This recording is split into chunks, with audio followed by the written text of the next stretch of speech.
Kisah legenda Timun Mas, Jawa Tengah. Salah satu cerita rakyat yang cukup terkenal adalah Timun Mas. Cerita rakyat tersebut dikenal di berbagai daerah karena sudah banyak diterbitkan dalam bentuk buku. Budaya, wisata, cerita rakyat merupakan sebuah karya sastra yang menceritakan tentang nilai kehidupan. Biasanya, setiap daerah memiliki sebuah cerita rakyat yang berbeda dengan daerah lain.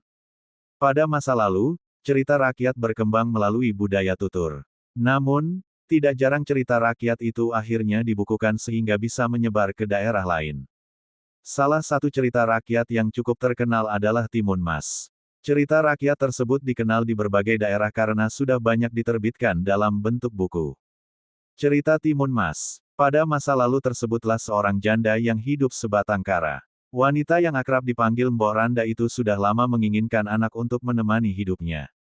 Suatu hari, muncullah seorang raksasa. Dia mengetahui keinginan Mbok Randa dan berjanji untuk mewujudkannya. Raksasa itu memberikan biji mentimun kepada Mbok Randa.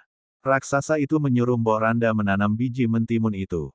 Kelak, dia akan menemukan sesosok bayi di dalamnya.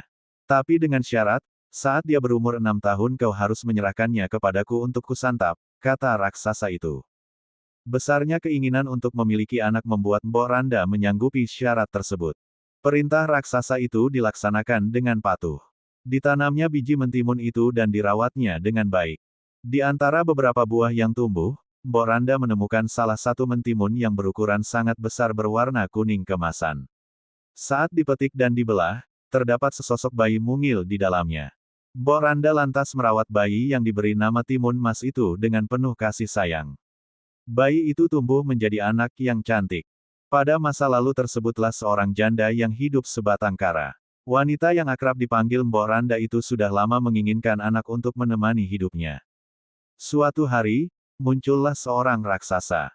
Dia mengetahui keinginan Mbok Randa dan berjanji untuk mewujudkannya. Raksasa itu memberikan biji mentimun kepada Mbok Randa. Raksasa itu menyuruh Mbok Randa menanam biji mentimun itu. Kelak, dia akan menemukan sesosok bayi di dalamnya. Tapi dengan syarat, saat dia berumur 6 tahun kau harus menyerahkannya kepadaku untuk kusantap, kata raksasa itu. Besarnya keinginan untuk memiliki anak membuat Mbok Randa menyanggupi syarat tersebut. Perintah raksasa itu dilaksanakan dengan patuh.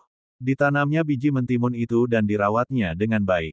Di antara beberapa buah yang tumbuh, Mbok Randa menemukan salah satu mentimun yang berukuran sangat besar berwarna kuning kemasan. Saat dipetik dan dibelah, terdapat sesosok bayi mungil di dalamnya. Mbok Randa lantas merawat bayi yang diberi nama Timun Mas itu dengan penuh kasih